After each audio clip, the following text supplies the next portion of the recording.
चक्रवालेषु अत्र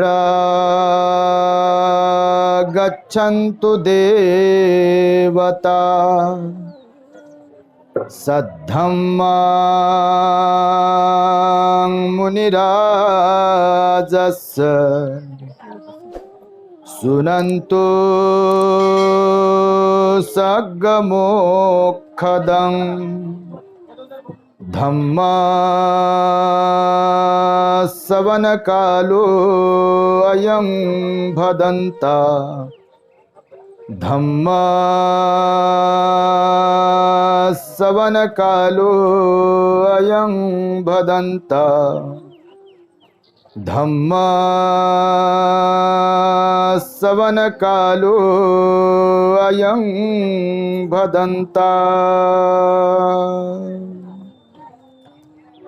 संपूर्ण जगाला ज्यांनी सुख शांती मानवता तथा दुःख मुक्तीचा आर्य संदेश दिला असे ते दुःख मुक्तीचे मार्गदाता दुःखमुक्त महामानव महान कारुणिक तथागत भगवान सम्यक संबुद्ध तथागतांनी आपल्या शुद्ध प्रज्ञेतून निर्मिलेला सद्धम्म आणि त्याच सद्धम्माचा गेली 2500 वर्षांपासून सातत्याने अहोरात्र प्रचार आणि प्रसार करणारा पूजनीय भिक्खू संघ ज्यांच्या महान आणि असीम त्याग प्रभावामुळे आपल्याला जो हा अनमोल असा बुद्ध धम्म लाभला आणि ज्यांच्यामुळे आपल्याला हे एवढं मोठं वैभव प्राप्त झालं असे महान युग प्रवर्तक भारतीय राज्यघटनेचे प्रमुख शिल्पकार परमपूज्य बोधिसत्व डॉक्टर बाबासाहेब आंबेडकर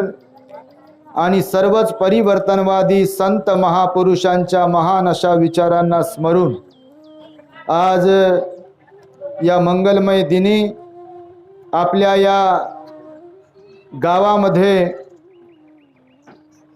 पूजनीय भिक्खू रेवतजी यांच्या कठीण चिवरदान समारंभानिमित्ताने मंचावरती उपस्थित पूजनीय भिक्खू ज्ञानरक्षितजी थेरो, पूजनीय भिक्खू औरंगाबाद जिल्हा भिक्खू संघाचे सन्माननीय सचिव भिक्खू धम्मबोधीजी थेरो, भिक्खू अत्तदीपजी, भिक्खू अनिरुद्धजी, भिक्खू यशोदीपजी, भिक्खू बोधिशीलजी, आर्याजी आणि सर्व परिसरातील श्रद्धावान उपासक उपासिका, बाहेरून आलेल्या सर्व श्रद्धावान उपासक उपासिका, बालक तथा बालिकांनो, आज अतिशय उत्साहपूर्ण वातावरणामध्ये आपल्या गावामध्ये न भूतो न भविष्यती अशा प्रकारचा हा संघदानाचा कार्यक्रम कठीण चिवरदानाच्या निमित्ताने संपन्न होतो आहे। भिक्षू संघास भोजनदान देऊन तदनंतर संपूर्ण गावाच्या वतीने, बौद्धवाड्याच्या वतीने, उपासक उपासिकांच्या वतीने पूजनीय भिक्षू संघास श्रद्धापूर्वक कठीण चिवरदान देऊन महान पुण्याचे भागीदारी बनले आहात आणि भिक्खू संघाच्या धम्म देसनेला आपण आता ऐकणार आहात। खरं तर रेवत भंतीजींनी मघासी तुमच्या कौतुकास्तव तुमचा सन्मान म्हणून तुमचा गुणगौरव केलेला आहे। ते म्हणाले, मी यापूर्वी काही ठिकाणी वास्तव्यास होतो, वर्षावास संपन्न केले, त्या ठिकाणी आलेले अनुभव आणि या वर्षी आपल्या गावामध्ये त्यांना आलेला अनुभव, यामध्ये भंतेजी म्हणाले मोठा फरक मला दिसून आला आणि त्याबद्दल मी मनस्वी आनंदी होत आहे आणि होत राहिलो अशी भावना त्यांनी व्यक्त केलेली आहे। खरं तर एका काशाय वस्त्रधारी बुद्ध पुत्राने अशा प्रकारे तुमचा गौरव करावा, अशा प्रकारे तुमचा सन्मान करावा, यापेक्षा तुमच्यासाठी दुसरी कोणतीही मोठी गोष्ट असू शकत नाही. तुम्ही सन्मान प्राप्त केलेले असतील, तुमचा स्वागत झाला असेल अनेकदा, परंतु एका सिलवान विनयधारी भिक्खूकडून सामूहिकरित्या तुमचा जो गौरव झाला, तुमच्या सद्गुणांचा जो गौरव झाला, तो तुमच्यासाठी मोठा प्रेरणादायी आहे. सातत्याने 3 महिने या गावामध्ये असलेल्या या बुद्ध विहारामध्ये पूजनीय भंतेजींनी आपल्याला जे काही धम्माचं दान दिलं, जो काही धम्मोपदेश दिला, तो तुम्हा सर्वांच्या सुखशांतीसाठी अत्यंत महत्वपूर्ण असा आहे. भगवान बुद्ध म्हणतात, कालेन धम्मस्सवनं येतं मंगलमुत्तमं. महामंगल सुत्त आहे. त्या महामंगल सुत्तामध्ये एका गाथेत भगवान बुद्ध म्हणतात, श्रावस्ती येथे भगवान राहत असतात, त्यावेळी या गाथेतून भगवान म्हणतात, कालेन धम्मस्सवनं येतं मंगलमुत्तमं. म्हणजे वेळोवेळी धम्मश्रवण करणे हे एक उत्तम मंगल आहे गृहस्थ लोकांच्यासाठी. आणि तुम्हाला तशी सुवर्ण संधी भंते रेवतजी यांच्या माध्यमातून लाभलेली आहे. त्या संधीचं किती लोकांनी सोनं केलं हे काही आम्हाला माहिती नाही आहे, परंतु तुमच्या या उत्साहानुसार आम्हाला तरी वाटत आहे की नक्कीच तुम्ही संधीचं सोनं केलं असावं. कारण भिक्खूंचं दर्शन पुन्हा पुन्हा होणे हेही मंगल उत्तम आहे.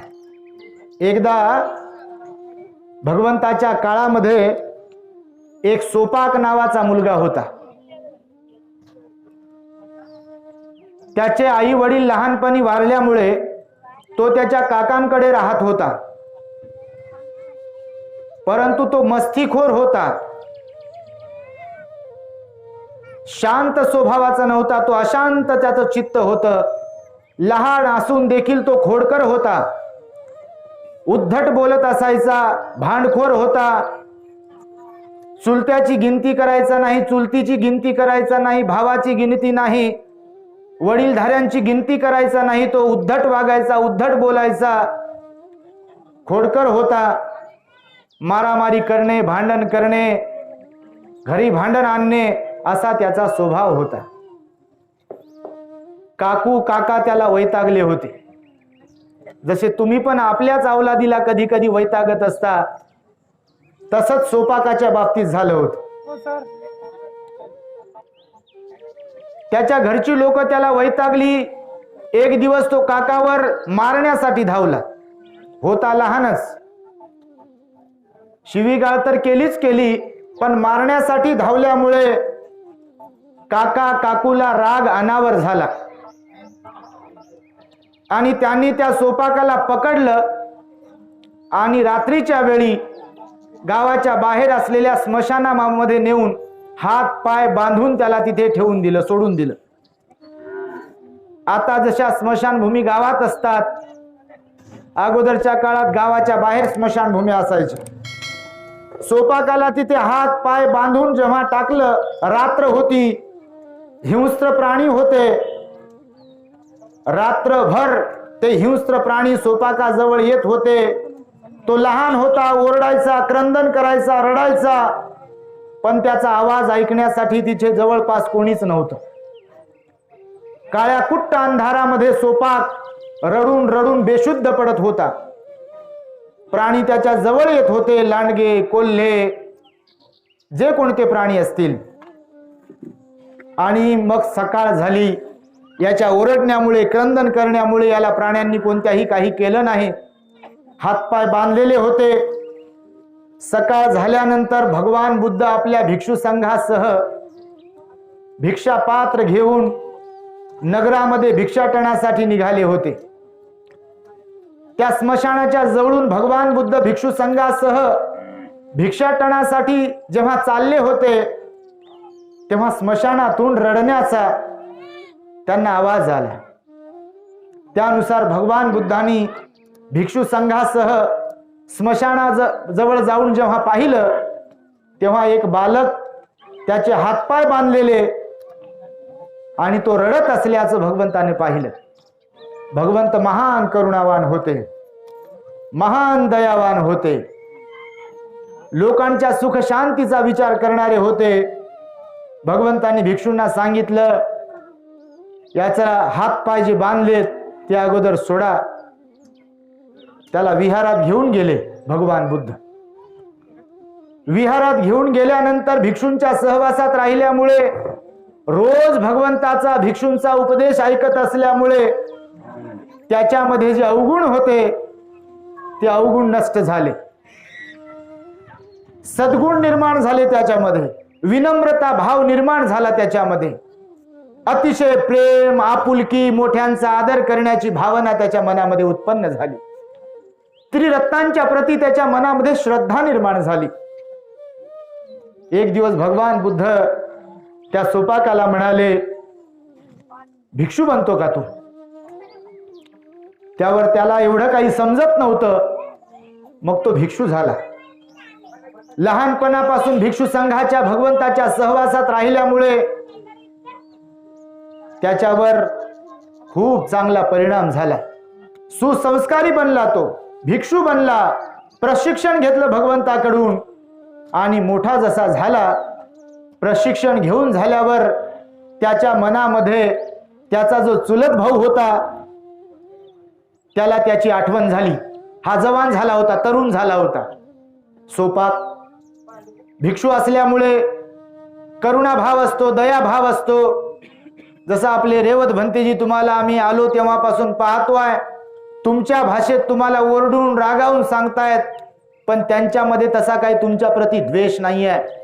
तुमच्या प्रती कारुण्याचा भाव आहे की तुमच्यात पॉझिटिव्हली बदल झाला पाहिजे, जो बाबासाहेबांना अभिप्रेत होता, जो भगवंतांनी शिकवला, म्हणून ते तुम्हाला तशा प्रकारे सांगतात, शिकवतात. जसा आईचा लेकरांच्या प्रती राग असतो तसाच भाव सोपाकाच्या मनामध्ये आपल्या भावाच्या बद्दल झाला. त्याला वाटलं, मी तर भिक्खू बनलो, एवढं आनंदी जीवन मी जगत आहे, एवढी प्रसन्नता माझ्या जीवनामध्ये आहे भिक्खू बनल्यामुळे, का माझा भाऊ पण भिक्खू नाही बनला पाहिजे, जो चुलत भाऊ होता? भगवंताकडे गेला सोपाक, भिक्खू बनलेला. भगवंताला म्हणाला, भगवान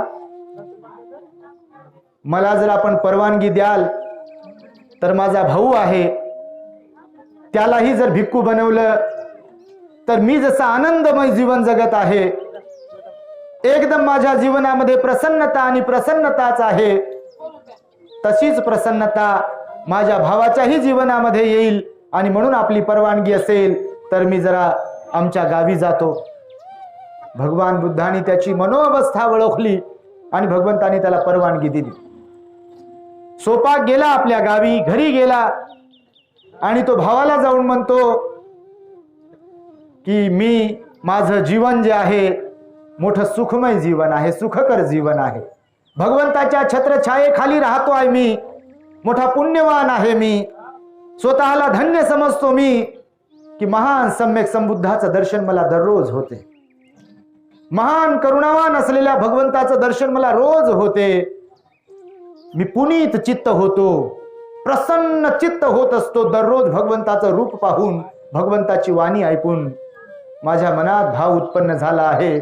मी जो आनंद उपभोगत आहे तसा आनंद तुझ्याही जीवनामध्ये यावा, म्हणून चल तू पण भिक्खू बन. आता हा जो भाऊ असतो तो जवान झालेला असतो, तरुण झालेला असतो. सगळ्यांची मानसिकता काही सारखीच नसते.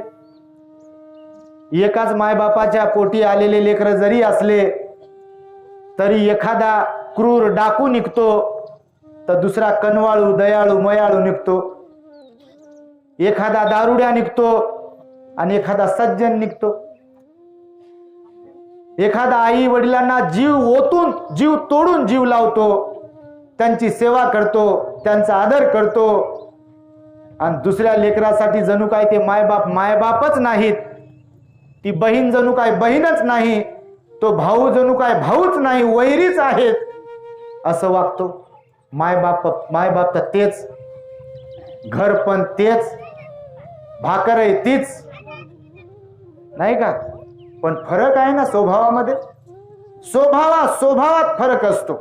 दिसायला जरी 2 हाताचेच असले, दिसायला जरी 2 डोळ्याचेच असले, दिसायला जरी गोरे गोमटेच असले, दिसायला जरी कुरूपच असले, डिग्र्या जरी सारख्याच असल्या, तरी स्वभाव मात्र वेगवेगळा असतो मनुष्यांचा.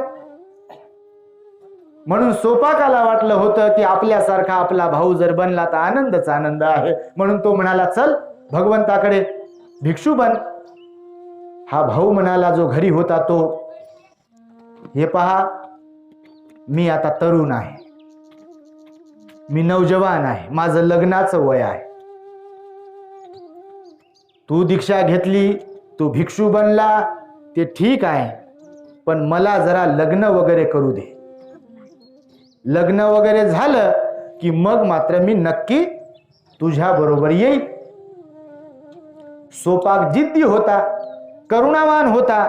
जे करुणावान लोक असतात, जे दयावान लोक असतात, जे परोपकारी लोक असतात, जे दुसऱ्याच्या हिताचा सुखाचा विचार करत असतात, ते प्रयत्नवादी असतात, धैर्यवादी असतात. म्हणून सोपाकाने विचार केला की भाऊ म्हणत आहे बा एकदाचं लग्न होऊ द्या आणि नंतर भिक्षू बनतो. तर सोपाक भंतेजी गेले परत आणि याचं लग्न वगैरे झालं. पुन्हा आले काही दिवसानंतर. आता लग्न वगैरे झाले, 5-6 महिने झाले, तर चल. तर तो भाऊ म्हणे, भंतेजी आताच लग्न झालं म्हणे, 5-6 महिने झालं फक्त माझं. बायको नवीनच आहे. आताच तर इकडं जेवायला जा, तिकडं जेवायला जा, इकडचा आहेर तिकडचा आहेर. नवरदेव जी नव्हाळी असते नवरदेवाची, ती अजून संपली नाही बा. ती एकदाची संपलीने एखादं लेकरू बाळ झालं की मग मी नक्कीच येईल भंतेजी बनायला. तर भंतेजी म्हणले, ठीक आहे बा, काही हरकत नाही. आता काय मारून करता येते का काही? असं भंतेजी बनवायचं थोडी, असं काय मारून बिरून आहे. आम्हाला का मारलं का कोणी भंतेजी बनण्यासाठी? आमचं काही पुण्यकर्म होतं, हे यांची जिंदगी गेली पांढऱ्या कपड्यामध्ये. पुण्यकर्म जागलं, झाले भंतेजी. आता असे भंतेजी आहे की कट्टर एकदम, मरने का है तो चिवर में ही मरना है, बस वापस नहीं जाना है. भिक्षाटन करावं लागलं काय आणि भोजनदान दिलं काय नाही दिलं काय, काही फरक नाही पडणार. भिक्षु होके ही मरना है, चिवर में ही मरना है, असा ठाण लिया. असा ताव येणं फार गरजेचं असते. आमचे भंतेजी एक सांगतात नेहमी, ताव आला पाहिजे माणसाला. चांगलं काहीतरी करून दाखवण्याचा ताव आला पाहिजे. मारामाऱ्या करण्याचा आणि तुला पाहूनच घेतो आणि बदलाच घेतो, हे ताव काही कामाचा नाही. हे शुल्लक ताव आहे, हा भिकारी ताव आहे. 7 जन्मापर्यंत बोलणारच नाही आणि तुझ्या लग्नातच येणार नाही आणि तुला दाखवतोच मग मी. हा भिकारी ताव आला, हा भिकारी ताव, शुल्लक ताव, शूद्र ताव. ताव कोणता? की मला वर्गाच्या बाहेर जरी बसवलं, मला वर्गाच्या बाहेर जरी बसवलं, मला फळ्यापर्यंत जरी येऊ दिलं नाही, मला अर्ध्या रात्री 12 वाजता बडोद्यातून रूमच्या बाहेर हाकलून जरी दिलं, महाडचा सत्याग्रह करताना बनवलेल्या अन्नामध्ये, भोगण्यामध्ये, पातेल्यामध्ये माती जरी कालवली, काळारामच्या सत्याग्रहाच्या वेळी माझ्यावर दगडफेक जरी केली, तरी मी माझ्या समाजाचं भलं केल्याशिवाय शांत बसणार नाही. असा ताव बाबासाहेबांना नसता आला तर आज या भगवंताचं, महाकरुणावंताचं आपल्याला दर्शन लाभलं नसतं, झालं नसतं. असे ताव आले पाहिजे. तसा ताव सोपाक भंतेजीला आला होता. मी भावाला भंतेजी बनवलंच, बनव. लेकरूही झालं भावाला. भाऊ तर म्हणे बा लेकरू झालं की येतो, भंतेजी बनतो. आले भंतेजी, सोपाक भंतेजी पुन्हा. तर लेकरू झालं होतं याला. आता म्हणे चल, लेकरू तर झालं, तुझी इच्छा पूर्ण झाली, लग्न झालं, लेकरू झालं. तर हे म्हणे बा भंतेजी, लेकरू झालं म्हणे, पण ते लेकरू लय लहान आहे. एकदा लेकरू मोठं झालं की मग मी येतो. हे म्हणले ठीक आहे बा. गेले परत. मग पोरग जेवण झालं यांचं. एक काय दुसरे 2-3 झाले होते तोपर्यंत. पहिलं जेवण झालं होत आणि आलं मग पुन्हा बा आता तू तो म्हणे बा पोरगा मोठा झाला की मग येतो. तर पोरगा आता जेवण झालंय, आता चांगला लग्नाला आलाय. हा भंतेजी, आता तुम्ही जे म्हणले का नाही लग्नाला आलाय, तर पोराचं एकदा लग्न झालं की मग मात्र मी एकदम फ्री. ते म्हणले ठीक आहे बा. गेले परत आणि पुन्हा आले, लग्न झाले त्याच्या पोराचं.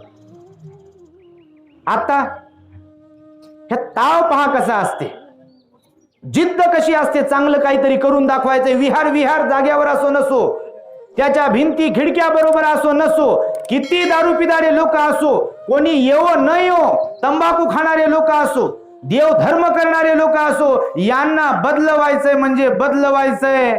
हा चंग बांधल्यामुळे हे काम सुरू आहे बघा. तुम्हाला आले सोपाक भंतेजी पुन्हा. तर लग्न झालंय पोराच. तर म्हणे लग्न तर झालं बा आता भंतेजी. एकदा नातवाचं तोंड पाहिलं की मग मात्र मी मोकळात मोकळा आहे. भंतेजी म्हणे ठीक आहे. असं करता करता आता नातवाचं तोंड म्हणजे बा हे गुडघे कामातून गेले.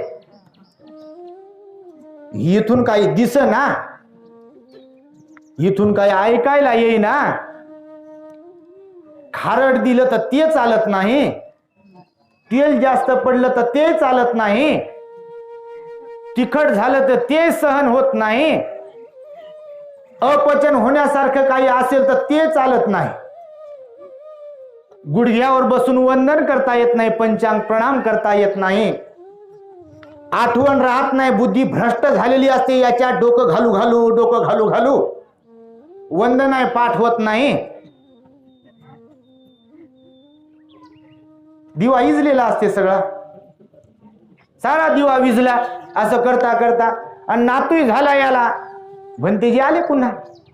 आता तर मग यानं विचार केला बा आता आपण जवान होतो तेव्हापासून भाऊ आपल्याला चला भंतेजी बना, चला भंतेजी बना, चला भंतेजी बना. फार आनंद मिळतो, फार सुख आहे.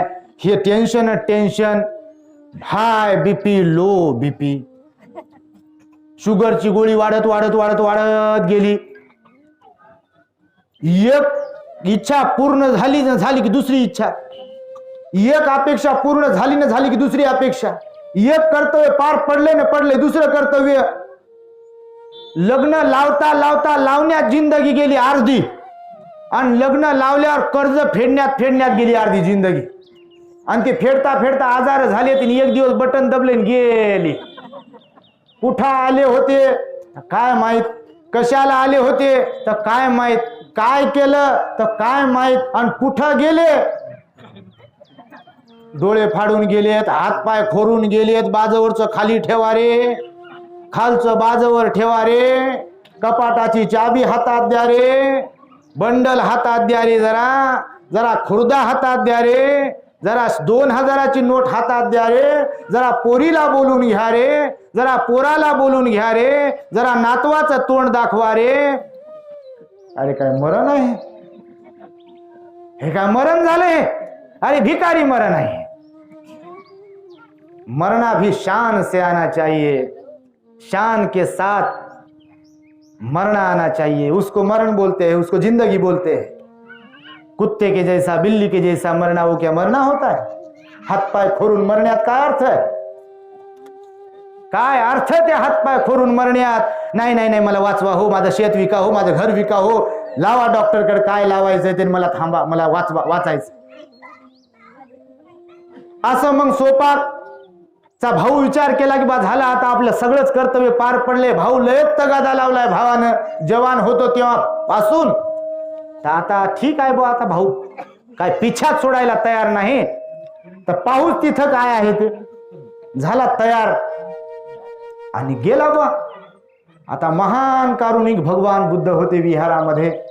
आपण कल्पना केली पाहिजे की ज्यांनी अंगुलीमालाला बदलवलं, ज्यांच्यामुळे आम्रपाली भिक्खुनी बनली, ज्यांच्यामुळे राजा बिंबिसाराची पत्नी खेमारानी भिक्खुनी बनली, तिचा गर्वहरण केला, ज्यांच्यामुळे चक्रवर्ती सम्राट अशोक आपल्या मुलीला भिक्खुनी बनवू शकला आणि बुद्ध धम्मासाठी संपूर्ण जीवन समर्पित केलं.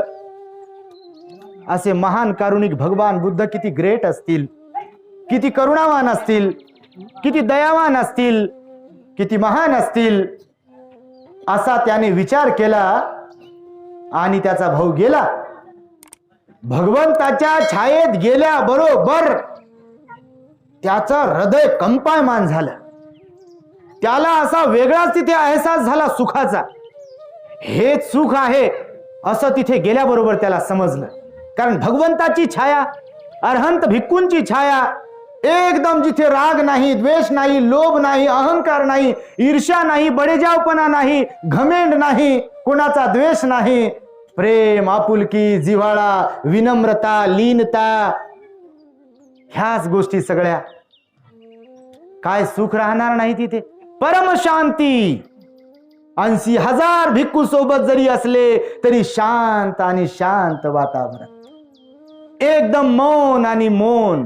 एक एक शब्द विकत घ्यावा लागेल असे शांत बसलेले भिक्खू, असे करुणा हृदय असलेले भगवान बुद्ध यानं पाहिल्याबरोबर भगवंताचं ते रूप, धम्मकाया भगवंताची पाहिल्याबरोबर, भगवंताचा उपदेश ऐकल्याबरोबर, झोपायच्या अगोदर हा आपल्या भावाच्या म्हणजे सोपाक भंतेजीच्या रूम मध्ये भिक्खू निवासात गेला आणि मोठमोठ्याने धड धड रडू लागला. तिथे पश्चातापाचं रडणं त्याला येत होत.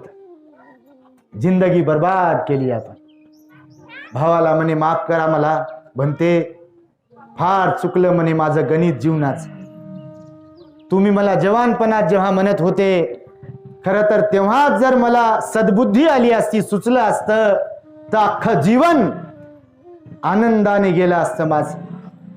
किती ते टेन्शन संसाराचं, किती तो ताण तणाव, किती तो खेचाखेची, जीवन वाया गेलं माझं. आता डोळ्याने मला सुस्पष्ट दिसत नाही, भगवंताचं दर्शन मला सुस्पष्टपणे होत नाही. भगवान एवढं मोठं प्रवचन करतात, दुःखमुक्तीचा निर्वाणाचा मार्ग सांगतात, पण बहिरेपणा आल्यामुळे मला सुस्पष्ट भगवंताचे शब्द ऐकायला भेटत नाही. सगळे भिक्खू, सगळे उपासक भगवंताला गुडघ्यावर बसून पंचांग प्रणाम करतात, पण मी कधी मला सवय लावून न घेतल्यामुळे गुडघ्यावर बसून भगवंताला पंचांग प्रणाम करता येत नाही. हे हाताचे कोपरं दुखत असल्यामुळं मला असं जास्त हात जोडून बसता येत नाही. छातीवर असे हात जोडून जास्त बसता येत नाही. लगेच इथं दुखते, 1 मिनिट झाल्यावर मांडीवर हात ठेवावे लागतात. मग अशी मला असं शांत बसता येत नाही. असं 5 मिनिटं बसलं की पाय लांब करावं लागतात, कशाला तरी टेका देऊन बसावं लागते. शरीर जीर्ण झालेलं आहे. म्हणते माझं चुकलं हो, माझं जीवन व्यर्थ वाया गेलं. असं म्हणू म्हणू, पश्चाताप करू करू रडत होते बघा. वेळ पुढे पुढे सरकत असते जीवनातली. थांबत नाही घड्याळाचा काटा, कोणासाठीच थांबत नाही.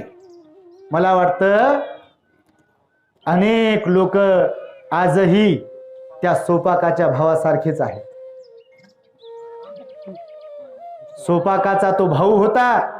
इथं बसलेले काही सोपाकाच्या बहिणी आहेत आणि काही सोपाकाचे भाऊ आहेत, हातबल झालेले. काय करावं भंतेजी, पोराला भंतेजी बनवता का 10 दिवस? लयच उन्हाळक्या करते ना भंतेजी, ऐकतच नाही ना भंतेजी, उलटूनच बोलते ना भंतेजी, अभ्यासच करत नाही ना भंतेजी. असे म्हणू म्हणू आमच्याकडे लोक येतात. पहा भंतेजी, पोरगा व्हावं म्हणून आम्ही काय काय नाही केलं हो भंतेजी. घर घर की कहाणी, लय काय काय केलं पोरगा व्हावं म्हणून. पोरग झालं, बऱ्याच दिवसानंतर त्याच्या वजनाच्या भारोभार मिठाई वाटली. सारे लाड कौतुक त्याचे केले आम्ही.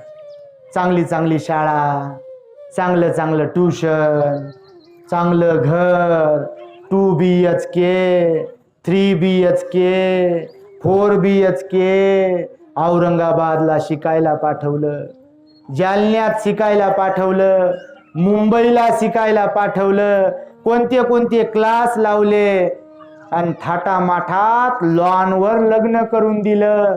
1.5 लाखाचा डीजे लावला होता. आमदाराला बोलवलं होतं, खासदार आले होते, माजी मंत्री आले होते, माजी सरपंच आले होते, आजी सरपंच आले होते, लय मोठमोठे लोक आले होते. 13 पदार्थ केले होते जेवायला. अनेक पंक्ती उठल्या पहा. लय गुलाबजामुन बनवले होते. असं एक माय आम्हाला परवाच्या दिवशी सांगत होती. हे काय काल्पनिक सांगत नाही, असं समजू नका की हे कोण्या तरी पुराणातली गोष्ट आहे. ही घर घर की कहाणी आत्ताची जे घडते तीच आहे. औरंगाबाद मध्येच परवाच्याच दिवशीची एक माऊली आमच्याकडे आली. हे काय थांबत नव्हतं तिचं. दोन्ही डोळ्यामधून जे गंगा वाहत होत्या का नाही, सांगता सांगता थांबत नव्हतं. पदर घेऊ घेऊ पदर घेऊ घेऊ असं करू करू सुरू होत. मला हसायला येत होतं आणि गहीवरूनही येत होत, रडायला येत होत. माणूस आहे ना शेवटी याच्यात, रडायला येत होत. मी विचार करत होतो, बापा कोणाची पोरगी पाहायला जायचं याचा बाब्या कसा असो, साऱ्या गावाला यानं डोकेदुखी उठवली साऱ्या गावाची. आणि पोरगी पाहायला गेले, आमच्या पोरासारखा पोरगा नाही. बोल म्हणता बोलत नाही आणि खरं तर यांनाच बोलू देत नाही घरी. बोल म्हणता बोलत नाही म्हणा. कसा बोलल बोल म्हणता बोल? त्याला जे बोलायचं ते सगळं बोलते आणि यांना जे पाहिजे तेच बोलत नाही. खरं आहे त्यांचं बोल म्हणता बोलत नाही. काय बोल म्हणता बोलत नाही? प्रेमानं बोलत नाही बोल म्हणता, रागानं बोलते. ते म्हणणं खरं आहे त्यांचं, भाव वेगळा आहे, फक्त म्हणणं खरं आहे. तर मग ते माय सांगत होती, मी ऐकत होतो. मनातल्या मनात विचार केला, सॉक्स फाटला पोराचा लहानपणी. मा बाळाचा सॉक्स फाटला का? मग 4-5 ड्रेस ठेवून दिलेले आहे, पण कोणाचं तरी लग्न आलंय, कोणता तरी सण आलाय, पैसा आपलाच ना. चल बरं बाळा, तुला ड्रेस घेऊन देतो, नाही का? हा, इकडे ही शाळा नंबर लागत नाही का? ते किती पैसे घेते, घ्या पैसे, करा ऍडमिशन तिकडे. हे सारं केलं होतं म्हणे मी. पण आता सुनबाई आली, वर्ष 1.5 वर्ष झालंय, आणि आमचा बाबू आम्हाला बोलायला रिकामा नाही. बायको घेते आणि जाते कुठं, बायको घेते आणि जाते कुठं. कोणतं औषध दिलं, कोणतं अमृत पाजलं का काय?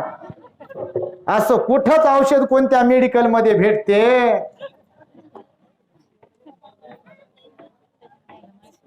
ठीक है, 19-20 तो होता ही रहता है, लेकिन माँ माँ है.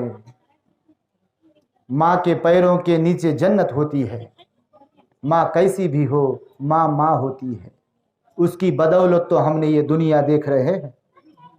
बाप बाप होता है, उसकी बराबरी कोई नहीं कर सकता. माँ के प्यार की बराबरी इस दुनिया में कोई नहीं कर सकता. माँ कैसी भी हो, वो बुढ़िया भी क्यों न हो, उसका बच्चा बेटा लड़का कैसा भी क्यों न हो, वो चोरी भी करके अगर घर में लौटता है और सारी दुनिया उसको अगर ताने मारती है, तो माँ कहती है मेरा लाडला ऐसा नहीं है, तुम झूठ बोल रहे.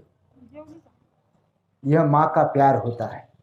इसलिए भगवान बुद्ध कहते हैं माँ बाप के जैसा कोई नाही. आई वडील महान असतात. हे फक्त पिक्चर मध्ये पाहण्यासाठी आणि नुसतं तेवढ्यापुरतं डोळे भरून आणण्यासाठी नाही. पिक्चर मध्ये पाहिलं की लय आपल्या लोकांना रडायला येते. एका घरी भोजनाला गेलो, टीव्ही चालू होता बापा. माणसं बिघडवण्याचे कार्यक्रम दिलेले आहेत लावून तुम्हाला. हे एक, ते काय असते, हे एक बिघडवण्याचा कार्यक्रम, आणि ते टीव्ही लय चॅनल तुम्हाला पाहिजे ते. अरे ते डिशवर चॅनल दिसत नाही म्हणते, ते केबल घ्या रे. त्याला काय काय पाहिजे चॅनल ते दिसत नाही. ते डिशवर कोणतं काय असते, डिश असते की फिश असते, काय असते ते त्या भोजनाला गेलो एका घरी, अशा पोरी बसल्या बघा, असे पोर बसले, ते टीव्ही असा सुरू होता. आम्ही गेलो 2-3 भंतेजी भोजनाला, आणि त्यांचं काहीतरी ते आवडीचं सुरू होतं म्हणे त्याच्यावर, आणि ते असे पाहिलेत. आम्ही आलो असे करून ते आम्ही आलो, ते हात जोडणं नाही, जय भीम नाही, वंदामी नाही, दर्शन नाही, काहीच नाही. हा ना, पुस्तक द्यावं त्याच्या पुढं आणि रिमोट द्याव इकडं. 12 वाजले तरी डोळा लागे ना, आणि पुस्तक गेले की लगेच डोळा लागते. पहा, हे सवयी लावली अशी. तर ही जी परिस्थिती आहे तुम्हाला सांगतो, ही भयानक परिस्थिती आहे. आणि तुम्ही म्हणून आपल्या घराला घरपण आणण्यासाठी भगवान बुद्धाची वाणी, मी जे म्हणालो ना, कालेन धम्मस्सवनं येतं मंगलमुत्तमं, भगवंताची वाणी ही आपल्या जीवनाला दिशा देते. भगवंताची वाणी आपल्या जीवनाला कलाटणी देते. म्हणून तर बाबासाहेबांनी बुद्ध धम्माचा स्वीकार केला. आपल्या 1935ला धर्मांतराची घोषणा केली आणि 1956ला बौद्ध धम्माचा स्वीकार केला. इथल्या सर्व प्रमुख धर्मग्रंथांचा अभ्यास केला, चिंतन केलं, मनन केलं, आणि तौलनिक अभ्यास करून वैज्ञानिक असलेला बुद्ध स्वीकारला बाबासाहेबांनी. आता गेलेल्या विजयादशमीला 65 वर्ष पूर्ण झाले धम्मदीक्षेला बाबासाहेबांची. गुरु चंद्रमणी महास्थविरांकडून बाबासाहेबांनी बुद्ध स्वीकारला. बाबासाहेब म्हणाले, नथी मे शरणं अन्यं, बुद्धो मे शरणं वरं, धम्मो मे शरणं वरं, संघो मे शरणं वरं, येतेन सत्यवज्जेन हो तुमे जय मंगलम. या सत्य वचनानं माझं जय मंगल हो. कोणत्या? बुद्धाशिवाय, धम्माशिवाय, संघाशिवाय माझं दुसरं कोणतंही शरणस्थान नाही. भगवान बुद्धाच्या धम्माचं आचरण करण्यासाठी आपल्याला भगवान बुद्धांचेच उपासक बनून राहावं लागतं. म्हणून त्यासाठी विहारात येणं, भंतेजींच्या संपर्कात राहणं, भंतेजींचा उपदेश ग्रहण करणं हे आपल्याला जमलं पाहिजे. सोपाकाच्या भावासारखी गत आपली झाली नाही पाहिजे. सारं कमवलं ना, अवलादच कमवता नाही आली तर काय कमवलं? सारं कमवलं, माड्यावर माड्या बांधल्यात लगे, आणि पाहता आमचं घर आणि पाहता आमचा टीव्ही. अहो ते सगळं पाहू, तुमचा टीव्ही पाहू, हॉल पाहू, तुमचे बेडरूम पाहू, तुमचं किचन पाहू, त्याला लावलेली फरची पाहू, सगळं पाहू, चांगलंच आहे, तुमचं कौतुक आहे करू. हे सगळं तुम्ही कमवलं, पण जे कमवायचं तेच नाही कमवलं तर मग काय कमवलं? म्हणून बुद्धाची शरण ग्रहण करता आली पाहिजे. हे जीवन वाया नाही घालवलं पाहिजे. कधी बटणं दबू शकतात हे लक्षात ठेवा. किती बटणं दबले कोरोनाच्या पिरियडमध्ये बघा. तुपाचा दिवा जाळणारे गेले 3-3 वाजता उठून, आणि माडीवर माडी बांधणारे गेले. आणि म्हणून बुद्धाची शरण ग्रहण करून आपल्याला सील पालन करता आलं पाहिजे. भगवंताने सांगितलेलं सील पालन करता आलं पाहिजे. भगवंताने सांगितलेला उपदेश आपल्याला ग्रहण करता आला पाहिजे. त्यासाठी विहाराची कास धरली पाहिजे, लेकरांना घडवता आलं पाहिजे, घराला घडपण आणता आलं पाहिजे, तर या जीवनाला अर्थ आहे. नाही तर मावळल्यावर जीवन, मग चाललो कोणीकडे तरी, तर त्याला काय अर्थ आहे? वेळ मात्र बरोबर तुम्हाला तुमचा कसा बदला घ्यायचा ती वेळ बरोबर बदला घेते, माहिती आहे तुम्हाला.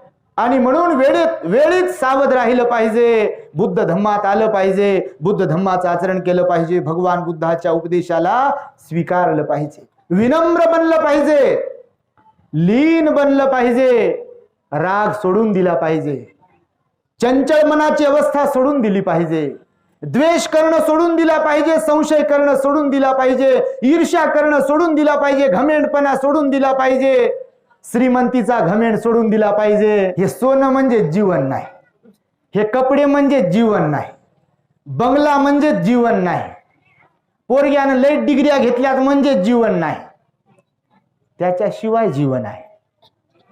इकडं समाधान आहे की नाही त्याला महत्व आहे.